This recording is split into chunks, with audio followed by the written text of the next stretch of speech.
Hello everyone, I am Christiane Zhao. Welcome to another episode of Unbox Your Curiosity. Today, we will dive into the topic of AI agents. We have invited a very special guest. We will reveal her identity by the end of the episode.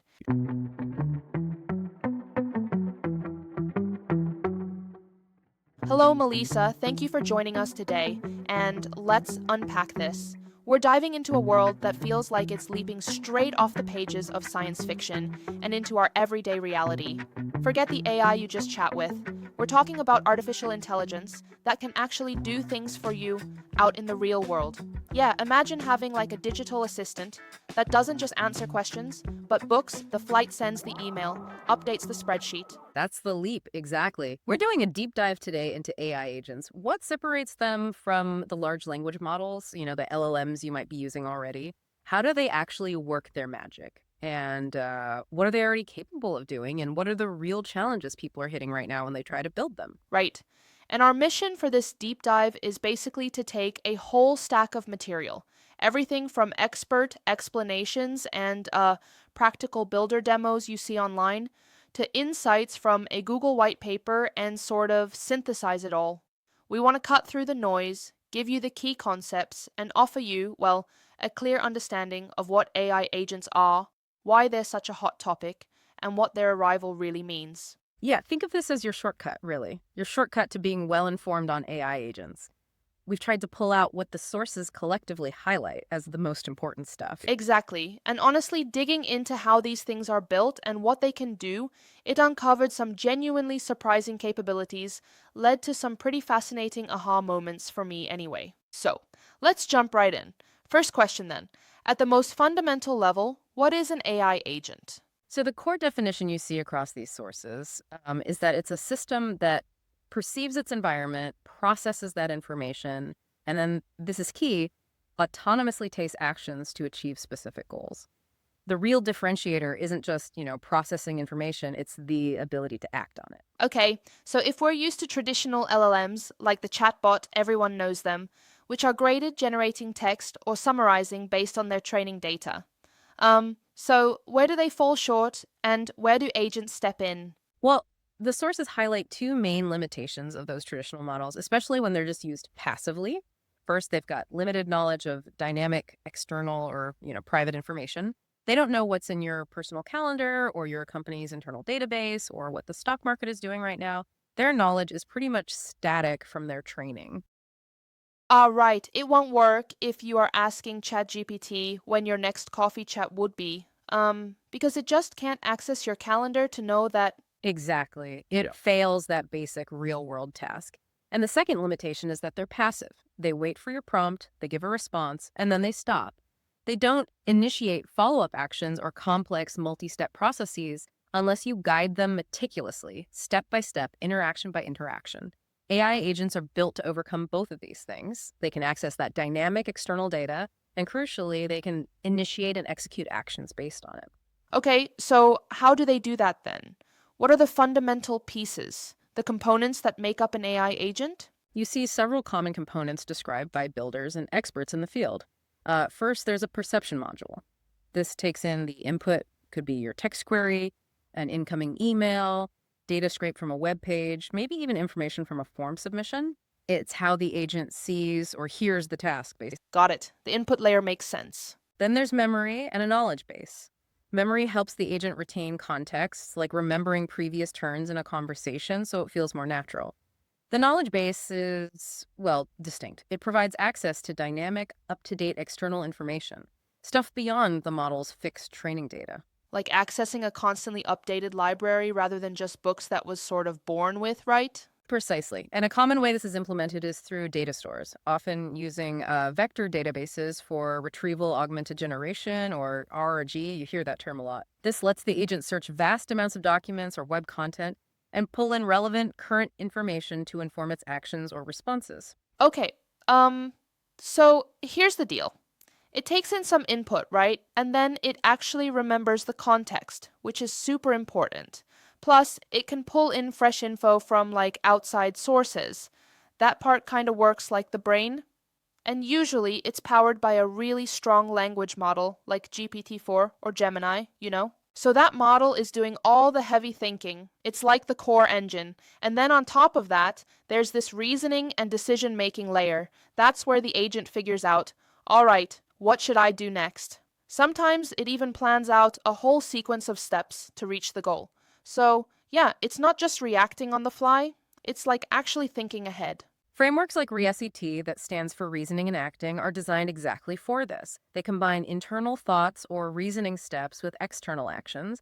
The agent might generate an intermediate thought like, okay, to book this flight, I first need to find flight options, then check prices, then select one, before it decides on the first external tool action. Interesting. It's almost like it has an internal monologue helping it figure out the path forward. Kind of, yeah. And that path often leads to the action execution module. This is the crucial doing part. It's how the agent interacts with external systems or services to perform the desired action, sending that email, updating the database, interacting with a booking website, whatever it is. And this is where the tools come in, right? These seem absolutely fundamental from what I've read. Oh, they are absolutely critical. Experts across the sources really emphasize that tools are the indispensable bridge between the agent's internal logic and the external world.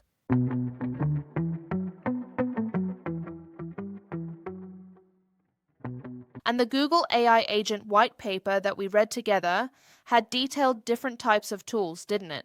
And extensions, functions, data stores, how do those differ in practice? Right. So extensions are described as a way to standardize how the agent interacts with an external API, often by showing the model examples of successful interactions. It's kind of a more agent-side way of enabling tool use. Functions, on the other hand, are often more developer-controlled. The agent's model decides which action to take and what arguments or inputs are needed, but the actual execution of the API call is handled by your own code, the client code. This gives developers more control over the data flow and, importantly, error handling.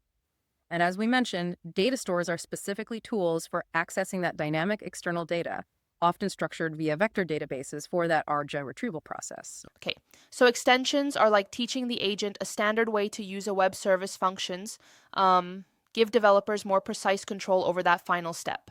And data stores are specifically for pulling in outside knowledge, right? Exactly, you got it. And underpinning all of this is often a feedback loop. The agent can observe the result of its actions. Did the API call work? What data came back? And use that feedback to refine its reasoning, potentially taking more actions or correcting course until the goal is achieved. So, if I understand correctly, pulling it together simply like one builder suggested. You can kind of think about building an agent by focusing on three key ingredients: the prompting that defines its role and behavior. That's the glue, the knowledge it needs access to the external data, and the tools it can use to act. The core AI model and basic memory are often just provided by the platform you're using. That's a good, simple framework. And what's truly fascinating, I think, is seeing how these pieces combine into a dynamic workflow in practice.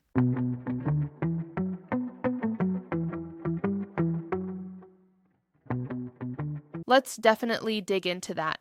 How does a request actually travel through one of these agents? Can you walk us through a typical step-by-step flow? Okay, yeah, let's trace it. It starts with an input. You might give it a query directly. Or maybe an agent is triggered by something like an incoming email or a new entry in a form. The agent's perception module takes this in. Then, using its brain, the LLM, and the initial prompting it was given, it processes and tries to understand the input.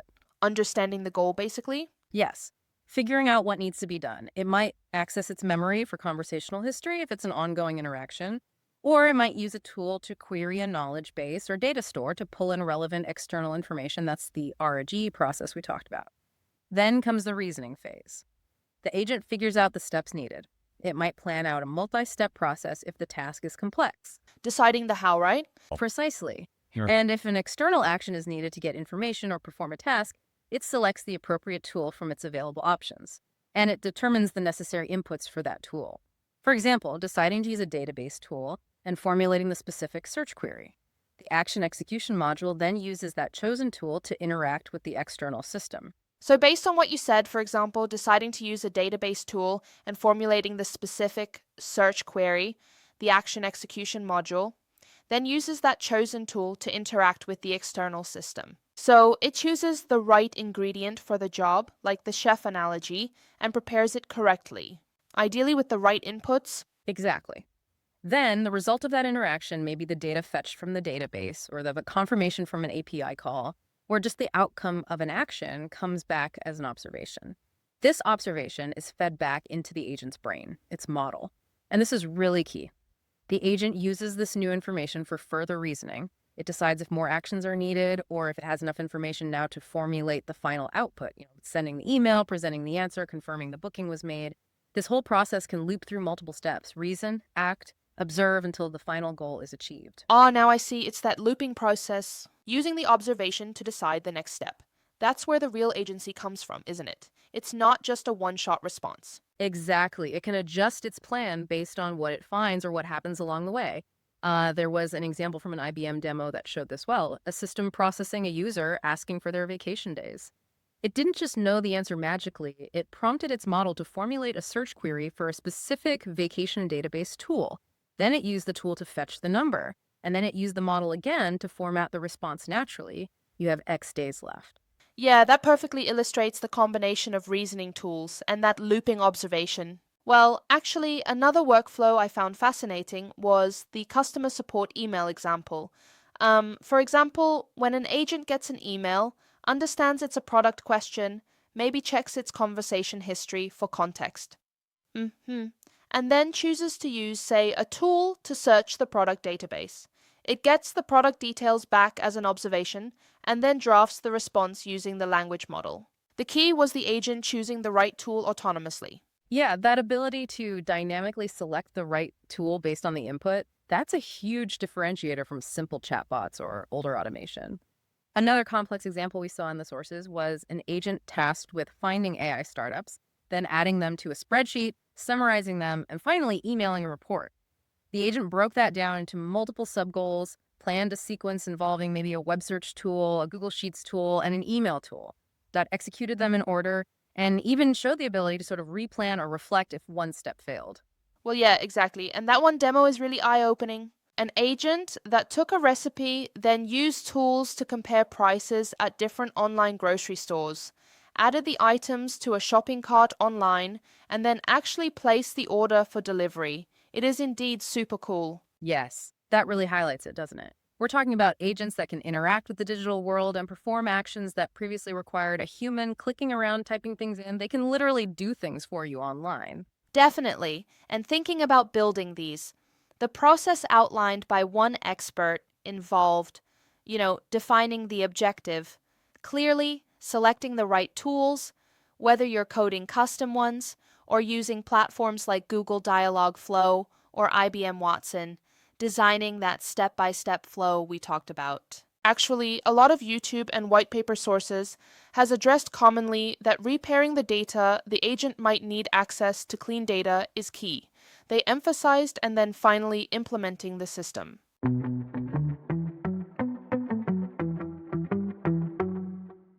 So, with this capability now to perceive, reason, and act, what are the real world implications? This is where it gets genuinely exciting, I think. Absolutely. The core takeaway, like you said earlier, is that AI is moving from being something you just interact with passively to something that can actively work for you. Yeah, on a personal level, the vision seems to be moving towards a truly proactive digital assistant, a personal Jarvis, as one person put it in a video, something that can manage your schedule, book appointments, order groceries, maybe even plan travel without needing constant minute by minute direction from you. And the business applications look immense, judging by the demos we saw. Automated customer service is a huge one, right?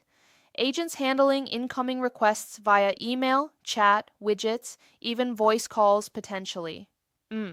Pulling information from internal knowledge bases, looking up order statuses and databases, and even processing requests like refunds by actually interacting with backend systems. Or think about sales teams. We saw examples of sales co-pilots, agents that could research a company or a prospect in real time, maybe during or just before a call, generating pre-call reports and insights that help sales reps be much more informed and, potentially close deals faster. That's real value. Or automating those really tedious processes like lead qualification. Imagine an agent triggered by a new lead form submission. It could research the company online, qualify it based on specific criteria to find a knowledge base somewhere, and then automatically trigger the next step. Maybe notify the right sales rep, send a personalized follow-up email, or even send an automated polite rejection email if they don't qualify. That saves enormous manual effort and can apply much more nuanced rules than simple fin automation. And it's not just text-based either.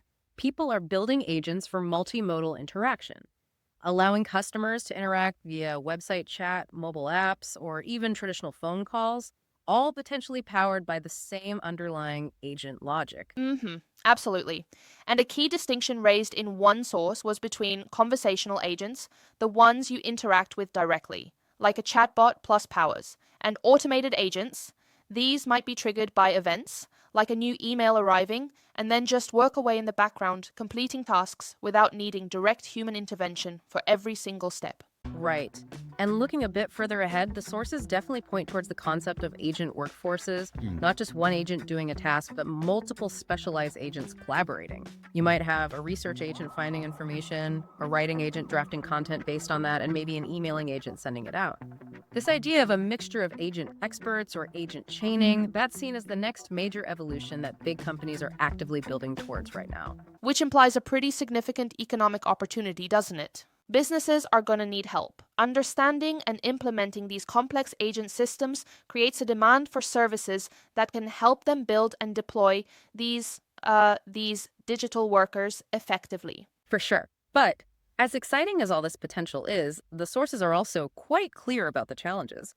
Building and deploying robust AI agents isn't trivial. There are common pitfalls. Absolutely. Reliability seems like a big one, especially for those complex multi-step workflows you mentioned earlier. Yes, exactly. Complex tasks involving sequences of tool use can still be, frankly, unreliable sometimes. They often require really careful design and realistically human oversight, particularly for critical business processes. One example showed how even seemingly autonomous agents might just stop and ask a human for help when they encounter ambiguity or uncertainty, which isn't ideal if you need consistent, reliable automation. So continuous monitoring is pretty much essential. Then you can't just set it and forget it. Absolutely not. You need to monitor their performance constantly to ensure they're behaving as expected. Also, the quality of the data the agent accesses in its knowledge bases is paramount. Garbage in, garbage out, right? Agents are only as good as the information they can retrieve and process. In that initial prompting, the glue, as you called it, that sounds critical too. Oh, it can totally make or break the agent's performance. The prompt needs to clearly define the agent's role, the specific task, the context it needs, and provide really clear instructions on how and when to use its available tools. Similarly, the tools themselves need excellent natural language descriptions and clear schemas, so the agent's language model understands how to correctly select and use them for the right job. And handling those tricky edge cases, the unexpected inputs, that must be tough too. It is. Building an agent that can gracefully handle inputs or scenarios that fall outside the typical expected workflow adds significant complexity to the design and testing. And finally, just the sheer complexity of integration. Connecting agents reliably to multiple external tools, APIs, databases, and existing business workflows. That requires careful management of things like authentication, data formatting consistency, and robust error handling across all those connections. Yeah, connecting all those different dots reliably is a really big engineering job. It is, but like we said, that's where the real power and value lies when you get it right.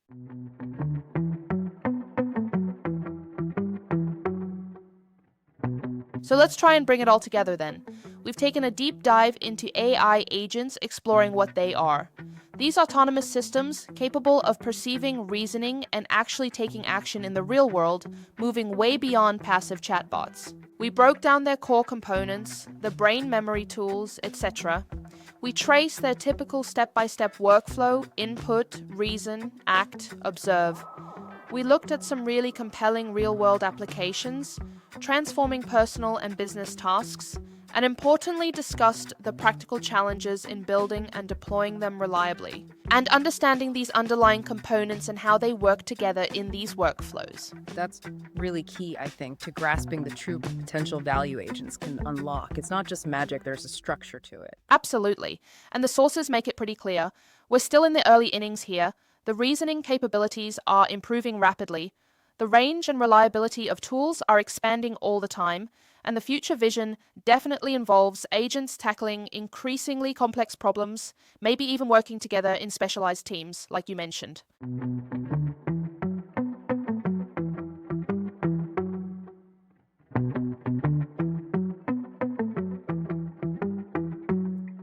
This covers our episode of today for the podcast Unbox Your Curiosity. So, considering everything we've unpacked about these agents, their ability to use tools, access data, reason, and take action, what complex, multi-step task in your own life, or maybe your work, could you imagine an AI agent, or perhaps even a team of specialized agents helping you with next? Follow us on Spotify, YouTube, and Apple Podcasts. Disclaimer: the guest of this episode is an AI-generated figure by Google Gemini. Thank you, and see you next time.